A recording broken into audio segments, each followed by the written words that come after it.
পবিত্র ঈদুল আজহাকে সামনে রেখে রংপুরে আশেপাশের খামার ও ফার্মগুলোতে জমে উঠেছে কোরবানির পশুর কেনাবেচা। বিশেষ করে ছোট ও মাঝারি আকারের গরুর চাহিদা এখন সবচেয়ে বেশি দেখা যাচ্ছে। 1 লাখ থেকে 2 লাখ টাকার দামের গরুর দিকে অধিকাংশ ক্রেতার আগ্রহ বলে দাবি করছেন খামারের মালিক ও দায়িত্বশীলরা। 480 টাকা কেজি দরে লাইভ ওজন পদ্ধতিতে কোরবানির গরু বিক্রি শুনতে অবাক লাগলেও রংপুরের জমজম ক্যাটেল ফার্মে এটি এখন বাস্তবতা। ঈদের 1 মাস আগেই জমজম ফার্মে শুরু হয় ক্রেতাদের ভিড়। কেউ আসছেন পছন্দের গরু বেছে নিতে, কেউ যাচ্ছেন বুকিং নিশ্চিত করে। হাটের কাদা, ভিড় আর স্টেরয়েড দেওয়া পশুর ভয় এসব এড়িয়ে ক্রেতারাও ছুটছে নির্ভরযোগ্য এই ফার্মে। রংপুর নগরীর মহিগঞ্জের দেওয়ানটুলিতে আব্দুল মতিন আজিজের জমজম ক্যাটেল ফার্ম এখন ক্রেতাদের অন্যতম ভরসার জায়গা। এবার দেখা যাচ্ছে যে আমাদের বিভিন্ন জাতের গরু আছে, আপনার দুম্বা আছে, খাসি আছে, গয়াল আছে, মহিষ আছে। আমরা সব ধরনের পশুর অ্যারেঞ্জমেন্ট রাখছি। আমাদের এর মধ্যে 90% গরু আমাদের বুকিং হয়ে গেছে, আর সামান্য কিছু গরু আছে। তবে এবার প্রতিবারের নাই, এবারও আমাদের প্রচুর চাহিদা অনেক। আমাদের এখন দেখা যাচ্ছে ম্যাক্সিমাম কাস্টমার ঘুরে যাচ্ছে, আমরা গরু দিতে পারতেছি না। এর মেইন কারণ হচ্ছে যে আমাদের পশুগুলোতে বাড়তি কোনো চর্বি হয় না, যার কারণে মানুষের আগ্রহ আমাদের এই পশুগুলো নেওয়ার জন্য। চলতি কোরবানিকে ঘিরে ফার্মে প্রস্তুত করা হয়েছিল 2 শতাধিক গরু।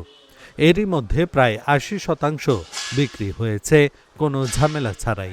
এছাড়াও গরুর পাশাপাশি সংযোজন করা হয়েছে গয়াল গরু ও দুম্বাও। জমজম ক্যাটেল ফার্মে উন্নত মানের গাভী বিক্রি হচ্ছে কোরবানি উপলক্ষে। সেই উপলক্ষেই আসা আর কি। আজকে আসে এখানে বিভিন্ন সাইজের কোরবানির যে গরু সেগুলো দেখলাম। এখানে প্রায় 200 কেজি থেকে প্রায় 1000 কেজি ওজনের গরু এই ফার্মে আছে, যেগুলা এই কোরবানিকে উদ্দেশ্য করেই তৈরি করা হয়েছে।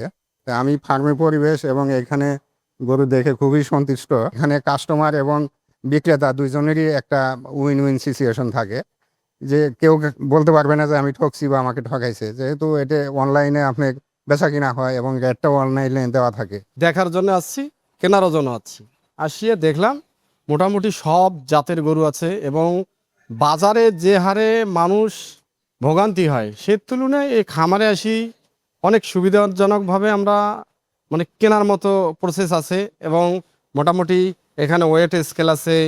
তারপর মানুষ কোনো ধরনের এখানে আসি কোনো ধরনের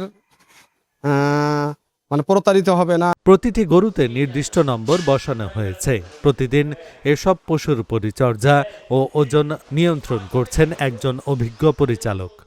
বর্তমান গরু খোয়াচ্ছি, বর্তমান সকালে ফিট, দুপুরে ফিট খোয়াই, তাছাড়া ঘাস কাটি ঘাস খোয়াই, তাছাড়া পোয়াল খোয়াই, তা আছে তো পানি তো দেওয়া আছে, পানি তো মাডার দা পানি দেওয়া আছে, বুঝলেন।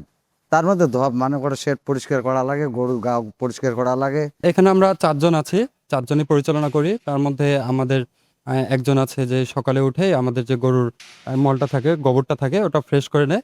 তারপর আমরা গরুকে সুন্দর করে গোসল করাই নিই। গোসল করার পর আমরা গরুকে ফিড দেই। ফিড দেওয়ার পর আমরা ইতিমধ্যেই তারপরে আমরা খাবারটা রেডি করি, যেমন আপনাদের ঘাসটা রেডি করে নিই। ঘাস আমাদের রেডি হয়ে গেলে তারপর আমরা এই নামাজের বা 12টার মধ্যেই আমরা ফিড দিয়ে দিই। ফিডের পর আমরা একটু গরুকে রেস্ট দিই, হয়তো বা একটু বিশ্রাম নেয় বা পানি খায়। আসলে বেসিক্যালি আমরা আমাদের যে প্রজেক্টটা হচ্ছে আমাদের কোরবানি ভিত্তিক আর কি। আমরা কোরবানির বাইরে গরু সেল দিই না।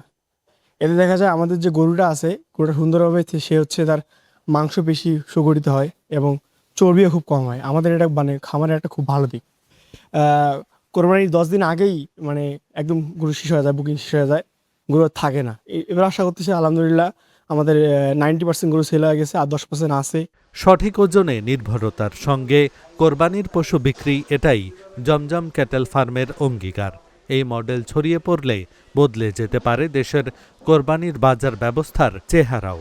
অনেকেই হাটে গিয়ে গরু কিনতে পছন্দ করেন না। এতে করে ক্রেতারা প্রতারিত হচ্ছে না বলে জানালেন এই কর্মকর্তা। এবছর কিছু সংখ্যক খামারি তাদের খামারে উৎপাদিত যে কোরবানির যোগ্য পশু সেটি তারা খামারেই আসলে জীবন্ত ওজন বা তার লাইভ ওয়েটের মাধ্যমে বিক্রয় করছে। তার কারণে আসলে অনেকে আসলে হাটে যেতে পছন্দ করে না, একটু মানে ঝামেলা এড়াকে তারা আসলে খামারগুলোতে ভিড় করছেন, সেখানে তারা ওই লাইভ ওই রোলেই গরু পেয়েছে। না, ক্রেতা প্রতারিত হচ্ছে না এই কারণে যে এখানে কিন্তু একটা মানে অনুপাত আছে যে ওজন কতটুকু গরু হলে তার মাংস কতটুকু হবে, সেইভাবে কনভার্ট করেই আসলে তার মূল্যটা নির্ধারিত। রংপুর বিভাগের 8 জেলায় গরুর চাহিদা লক্ষ্যমাত্রা 14,66,000। তার বিপরীতে উৎপাদন 20,23,000, অর্থাৎ এবছর 5,57,000 কোরবানির গরু ঢাকাসহ অন্যান্য এলাকায় যাবে। এছাড়া রংপুর বিভাগ জুড়ে প্রায় 1,97,000-এর বেশি খামারি রয়েছেন। Dhaka journal news desk.